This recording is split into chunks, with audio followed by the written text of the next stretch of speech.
Bonjour à tous, je suis Florent Babiette, votre coach en santé mentale. Donc aujourd'hui, on va vous faire une vidéo sur la suralimentation. Pourquoi? Parce que j'ai moi-même souffert de suralimentation il y a quelques années. J'avais pris plus d'une vingtaine de kilos et j'ai tout reperdu grâce à ce que j'ai lu dans des livres de neurosciences, de psychologie et également de développement personnel. Et puis grâce à mon expérience et mon expertise de la maladie en tant que coach. Donc si vous voulez un coaching personnalisé avec moi, vous pouvez me contacter via le mail qui s'affiche juste en dessous dans la vidéo. Dans cette vidéo sur la suralimentation, je voudrais voir avec vous un phénomène très important, c'est le phénomène de honte inhérent à la suralimentation. Quand on s'alimente trop, la première chose qu'on va penser après, c'est qu'on va se sentir coupable et on va avoir honte. Or, ce qui se passe, c'est que la honte, ça ne nous permet pas de rentrer dans l'action. La honte, en fait, va nous empêcher d'agir positivement parce que ça va scléroser notre esprit, d'accord? Donc, la première chose que vous pouvez faire quand vous avez honte, c'est de vous responsabiliser et d'être dans le moment présent, c'est-à-dire de vous dire, c'est arrivé, je ferai mieux demain. Et c'est très important d'avoir ce mindset-là. La suralimentation, les amis, c'est un phénomène. La suralimentation, c'est lorsqu'on veut finalement que le corps ne ressente rien. Oui, vous avez bien compris que le corps ne ressente rien, que le corps n'est finalement plus mal. La suralimentation est un symptôme qui vient nous dire quelque chose. La question qu'il faut que vous posez, c'est pourquoi je me suralimente? Pourquoi j'ai faim? Et quand vous conscientisez ces choses-là, vous allez trouver des choses pour vous permettre de moins manger. La première chose pour moins manger, c'est de prendre conscience de son alimentation, donc de prendre conscience de ses excès. La deuxième chose, ça va être de manger en conscience. Et je parlerai de conscience alimentaire. Ce que je veux vous dire aujourd'hui, les amis, c'est que c'est très important de prendre le temps quand vous mangez. 90% des gens mangent devant la télé ou ils font quelque chose d'autre en même temps. Ça peut être lire, ça peut être sur son téléphone portable. Or, si vous faites ça, vous allez manger vite, vous allez être en mode automatique. Or, ce que je vous demande, et ce qui est très important pour ne plus être en mode automatique, c'est d'être en conscience de son alimentation, la fameuse conscience alimentaire. Je voudrais vous parler également d'un phénomène qui s'appelle la rétroflexion. Qu'est-ce que la rétroflexion?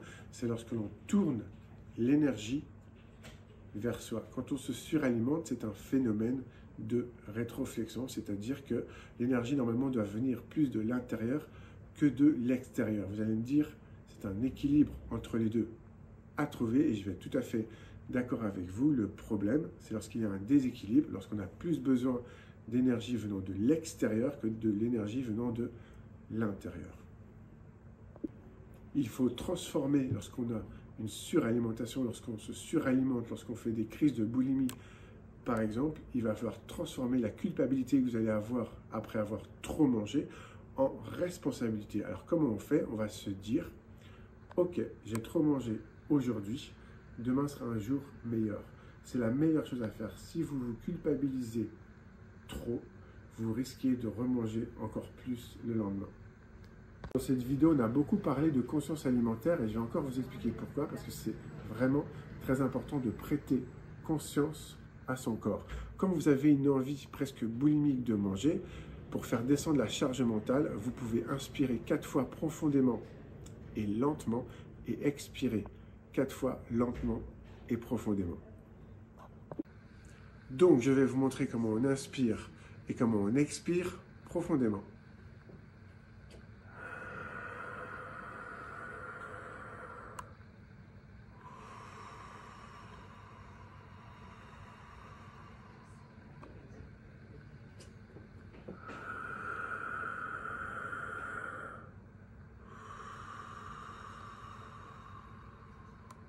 Et vous pouvez le faire plusieurs fois jusqu'à temps que vous sentiez mieux. On va voir maintenant une chose qui me semble très importante, c'est la conscience mais progressive de votre alimentation. Comment on peut faire pour obtenir une conscience progressive de son alimentation? C'est ce qu'on va voir maintenant. Pour avoir une conscience progressive, il faut tenir un journal de contrôle alimentaire et de contrôle émotionnel. Alors c'est quoi ce nom un petit peu barbare?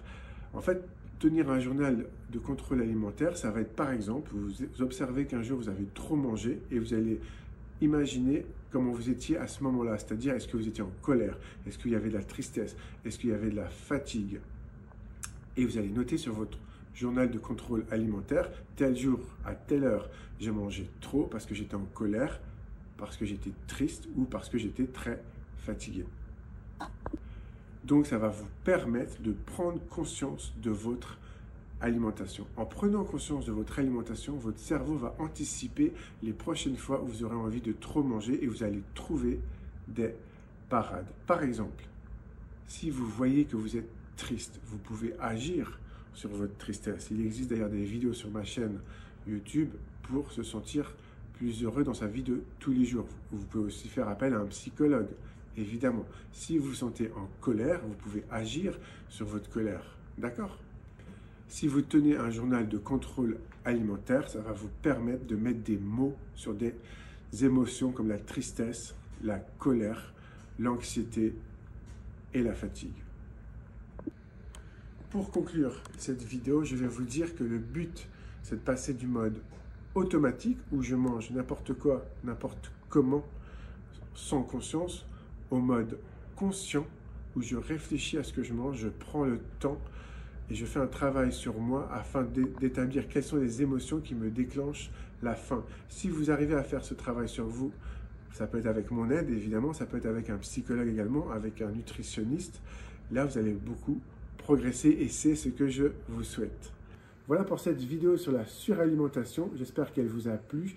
N'hésitez pas à expérimenter mes conseils. Si vous le faites, je suis sûr que ça va beaucoup vous aider. Si vous avez besoin d'un coaching personnalisé, n'hésitez pas à me contacter via le mail. N'hésitez pas également à commenter, à liker et à partager la vidéo. À bientôt pour de nouvelles aventures.